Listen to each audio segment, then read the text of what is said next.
Hello viewers.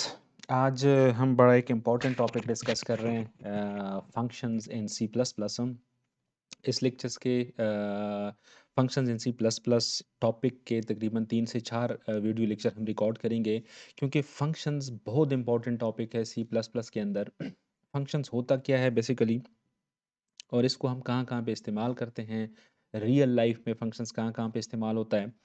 अच्छा, अगर हम पहले से रियल लाइफ में देख लें तो रियल लाइफ में एक तो हमारा एक नॉर्मल रूटीन से हमारी ज़िंदगी चल रही होती है, हम सारे अपने काम नॉर्मल रूटीन से कर रहे होते हैं। लेकिन कभी कभार हमारे पास, जिस तरह आप लोगों ने ऑब्ज़र्व किया होगा अपने स्कूल में, कॉलेजेस में, कि आप जब कॉलेज या स्कूल चले जाते हैं तो वहाँ पे आप लोग खेलते रहते हैं, लेकिन जैसे ही एक फंक्शन परफॉर्म हो जाता है, घंटी बज जाती है, तो आप क्या करते हैं, अपनी क्लासरूम के अंदर चले जाते हैं। और वही घंटी एक फंक्शन है एक टीचर के लिए भी, कि आप क्या करें, क्लासरूम के अंदर चले जाएं।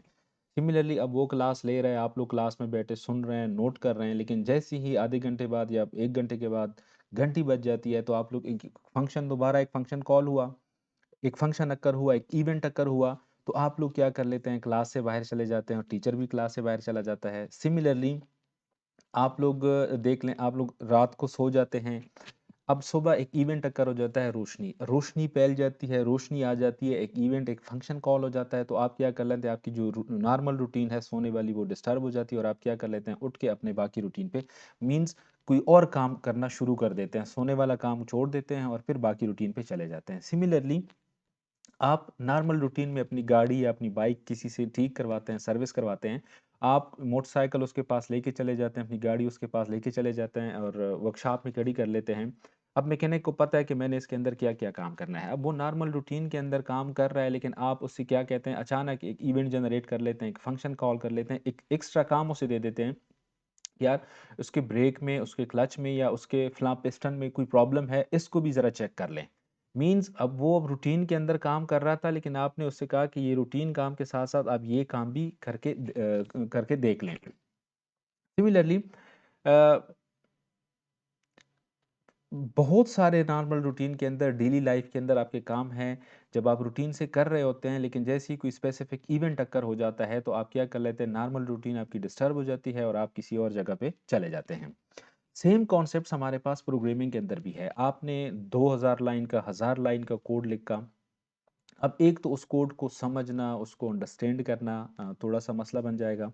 तो हम क्या कर लेते हैं, अपने इस प्रोग्राम को फंक्शनल अप्रोच के अंदर कन्वर्ट करते हैं, डिफरेंट फंक्शंस के अंदर कन्वर्ट करते हैं।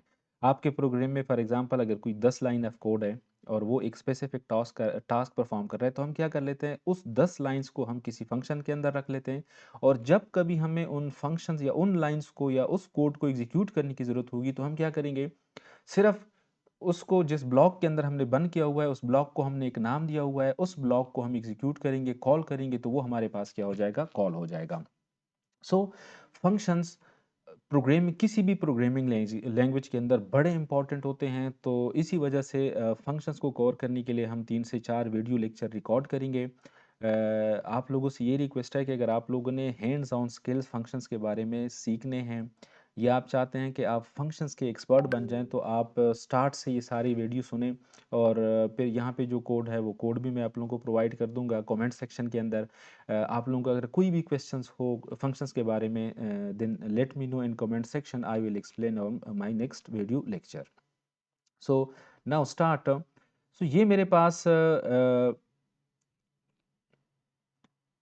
सिंपल प्रोग्राम का एक स्ट्रक्चर है। इसके अंदर मेरे पास एक फंक्शन पहले से गिवन है, ये मेरे पास है, इसको आप लोग कहते भी हैं कि मेन फंक्शन। अब मेन फंक्शन इसको आप क्यों कहते हैं, ये मेन का कीवर्ड है और ये यहाँ पे इसके साथ 2 पैरेंथेसिस है। इसका मतलब है कि हमारे पास किसी भी वर्ड के साथ अगर 2 पैरेंथेसिस आ जाए, तो हम इसको क्या कहेंगे कि ये हमारे पास एक फंक्शन है। सिमिलरली यहाँ पे एक और भी है मेरे पास, गेट सी एच, और इसके साथ भी क्या है, पैरेंथेसिस हैं, तो ये भी मेरे पास क्या है, फंक्शंस हैं। अच्छा, अब ये 2 फंक्शंस तो मैं यूज़ कर रहा हूँ, लेकिन इसके बारे में मैंने कोई ख़ास बात पहले नहीं की थी। अभी अभी ये जो मेरे पास मेन फंक्शन है, ये भी मेरे पास बिल्ट इन फंक्शन है, और ये जो गेट सी एच है, ये भी मेरे पास क्या है, बिल्ट इन फंक्शन है। इसके बारे में कंपाइलर को सारी इन्फॉर्मेशन, ये जो हम डायरेक्टरी लिखते हैं, ये वाली, इन सब के अंदर इन फंक्शंस के बारे में इंफॉर्मेशन होती है, गेट सी एच क्या है, मेन क्या है और इसका काम क्या है, ये सारी डिफिनीशन उसके अंदर यहाँ पे लिखी होती है। अच्छा, ये हमारे पास अगर बिल्ट इन फंक्शन है, अभी जो हम फंक्शन सीखेंगे वो हमारे पास होंगे यूजर डिफाइंड फंक्शन। सो दो किस्म के फंक्शन हो गए, यूजर डिफाइंड फंक्शन और built in function. So built in functions हम बाकी बाद में भी देख लेंगे। कुछ बिल्ट इन फंक्शंस होंगे जिसको हम जस्ट उसके नाम से कॉल करेंगे और रिक्वायर्ड काम वो परफॉर्म करता जाएगा। लेकिन जो यूजर डिफाइंड फंक्शन होगा, उसके काम को भी आपने पहले से डिफाइन करना होगा कि ये मेन फंक्शन के अंदर आप सिर्फ फंक्शंस को कॉल करेंगे और फिर क्या करेंगे, उस फंक्शंस का जो काम होगा वो आपने क्या करना होगा, सेपरेटली डिफाइन करना होगा। फॉर एग्जांपल यहाँ पे अब मैं एक फंक्शन लिखता हूँ, वाइड माई फंक्शन, और इसकी बॉडी के अंदर लेट्स सपोज मैं कहता हूँ सी आउट माई फर्स्ट फंक्शन। सो मेरा ये क्या मेरा, अब this is called definition of the function. ये मैं इस फंक्शन को क्या कर रहा हूँ, यहाँ पे डिफाइन कर रहा हूँ। Definition of function, definition of function के अंदर क्या है, एक मैंने रिटर्न टाइप, ये वाइड जो है इसको हम कहते हैं रिटर्न टाइप। रिटर्न टाइप हमारे पास वाइड भी हो सकता है, एंड भी हो सकता है, करेक्टर भी हो सकता है, डबल भी हो सकता है। यहाँ पे मैंने वाइड लिखा, मीन्स वाइड से मुराद ये है I am nothing return from the function. अब यहाँ पे अगर आप लोग देख लें तो मैं यहाँ से कुछ भी रिटर्न मीन्स मैंने कुछ रिटर्न स्टेटमेंट नहीं लिखी। This is the name of the function, now this is user defined. आपकी मर्जी है, आप यहाँ पे कोई भी नाम लिख सकते हैं और उसके बाद पेरेंथेसिस और उसके बाद फंक्शन की बॉडी। डिफिनीशन पार्ट के अंदर याद रखें कि आप लोगों ने फंक्शंस को लाजमन बॉडी प्रोवाइड करनी है and there is no semicolon in this function. अच्छा, सो यहाँ पे मेन फंक्शंस के अंदर हम क्या करेंगे, मेन फंक्शंस के अंदर हम इस फंक्शन को कॉल करेंगे। कॉल कैसे करेंगे, just writing the name of the function and placing a semicolon. Function का नाम और फिर उसके बाद सेमीकोलन। अब अगर मैं अपने इस प्रोग्राम को रन कर लूँ तो ये देख लें मेरे पास सिंपली माय फर्स्ट फंक्शन, ये मुझे जस्ट माय फर्स्ट फंक्शन जो मैसेज मैंने लिखा हुआ था फंक्शन के अंदर, ये मुझे रिटर्न करके देगा। कीप इन माइंड, आपके प्रोग्राम की एग्जीक्यूशन हमेशा कहाँ से स्टार्ट होगी, यहाँ पे स्टार्ट होगी। सो यहाँ पे कंट्रोल आ गया, यहाँ पे जैसे ही आ गया, सो यहाँ पे आपको मैं इसका प्रूफ दे दूँ, सी आउट मेन फंक्शन कि सबसे पहले क्या,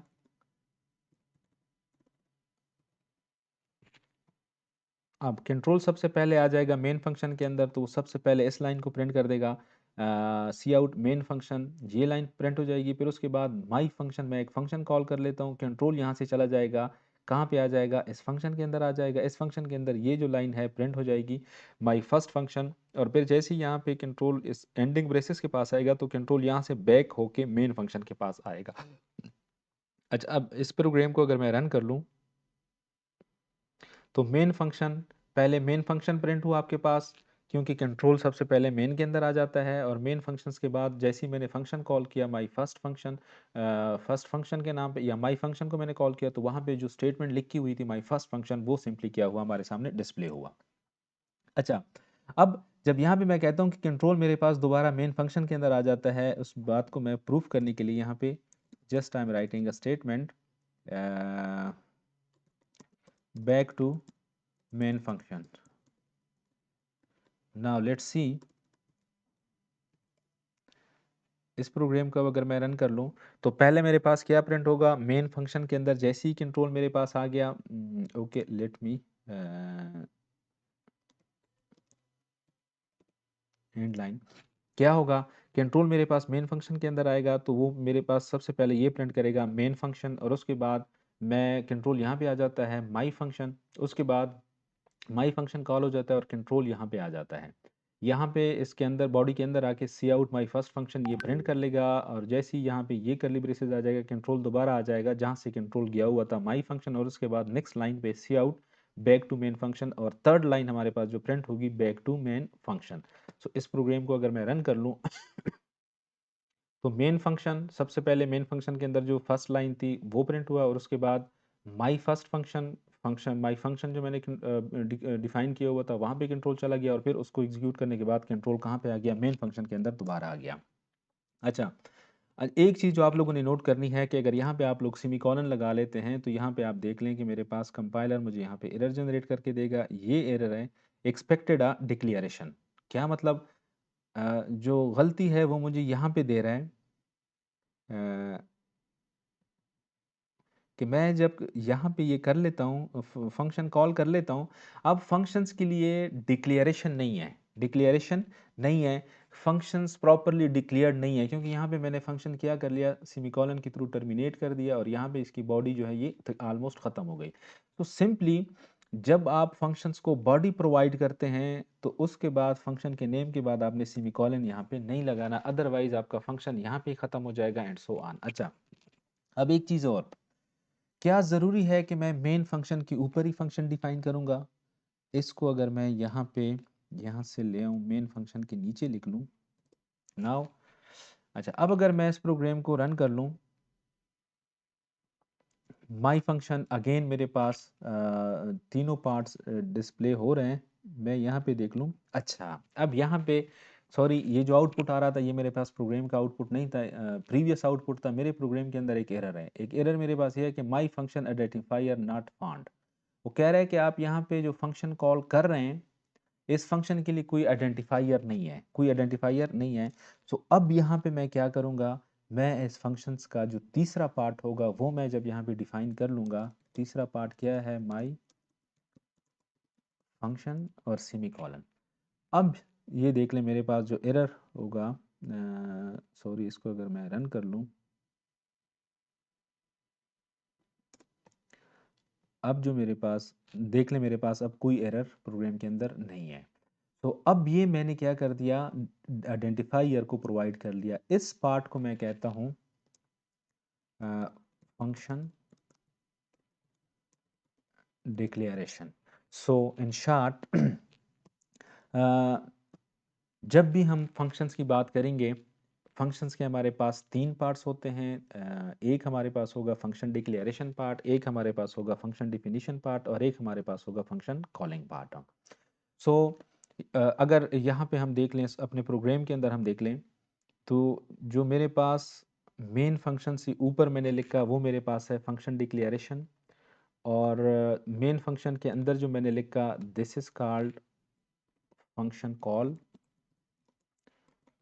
फंक्शन कॉलिंग, और जहाँ पे मैंने फंक्शन डिफाइन किया उसको मैं कहता हूँ डिफिनीशन ऑफ द फंक्शन। अच्छा, अगर फंक्शन डिक्लेरेशंस को आप देख लें और फंक्शन कॉलिंग को आप लोग देख लें तो ये ऑलमोस्ट सेम है, एक्सेप्ट वन थिंग कि मेन फंक्शन के अंदर मैं रिटर्न टाइप नहीं लिखता, just I am calling the function through it's name, और जबकि जो यहाँ पे मैं डिक्लेरेशन कर रहा हूँ वहाँ पे मैं क्या कर रहा हूँ, रिटर्न टाइप भी यहाँ पे लिख रहा हूँ। तो एक जो चीज़ आप लोगों ने अब याद करनी है कि अगर आप लोग फंक्शन डिफिनीशन, ये मैं विजुअल स्टूडियो की बात कर रहा हूँ, शायद किसी और कंपाइलर में सिंटैक्स के अंदर थोड़ा सा फ़र्क हो। अगर आप लोगों ने फंक्शन डिफिनीशन मेन फंक्शन के बाद लिखा जिस तरह मैंने यहाँ लिखा, तो फिर आपने ये तीसरा पार्ट लाजमन प्रोवाइड करना होगा। अगर आप फंक्शन डिफिनीशंस को मेन फंक्शन से ऊपर लिखते हैं then this third part become an optional, ये फिर ऑप्शनल आ जाता है। इसको आप लिख भी सकते हैं, कोई इशू नहीं है, अगर ना लिखें तब भी कोई इशू नहीं है। फॉर एग्जांपल अब अगर ये जो फंक्शन मैंने यहाँ पे लिखा था इसको मैं यहाँ से दोबारा काट के यहाँ पे डिक्लेरेशंस के बाद लिख लेता हूँ, देन लुक एट दिस, मैं अपने प्रोग्राम को रन कर लेता हूँ, there is no issue in this program, program के अंदर कोई इशू नहीं है, मींस वो मेरे पास क्या आ जाता है, वो मेरे पास ऑप्शनल आ जाता है फंक्शन डिक्लेरेशन। अब अगर इसको मैं कमेंट कर लूँ, डिक्लेरेशन पार्ट को दोबारा मैं रन कर लूँ, then there is no error in this program, मेरे पास प्रोग्राम उसी तरह चल जाता है। सो ये हमारे पास था वेरी सिंपल फंक्शन, जिसके अंदर अभी मैंने ना फंक्शंस पैरामीटर्स की बात की है, ना आर्गुमेंट्स की बात की है, ना मैंने डिफरेंट फंक्शंस, एक फंक्शंस के अंदर दूसरे फंक्शन को कॉल किया है। So wait for the next video lecture, जिसके अंदर हम क्या बात करेंगे कि एक फंक्शन से हम दूसरे फंक्शन को कैसे कॉल कर सकते हैं, और अगर मैंने कोई वैल्यू सेंड करनी हो, कोई आर्गुमेंट पास करने हैं तो वो हम कैसे पास करेंगे। सो ये इंशाल्लाह बड़ा इंपॉर्टेंट पार्ट है इसका, function argument and function parameters, एक फंक्शन से दूसरे फंक्शंस को कॉल करना, एक फंक्शन के अंदर दूसरे फंक्शन को डिफाइन करना, ये हम इंशाल्लाह अपने नेक्स्ट लेक्चर के अंदर कवर करेंगे। So stay tuned, wait for the next lecture, thank you very much.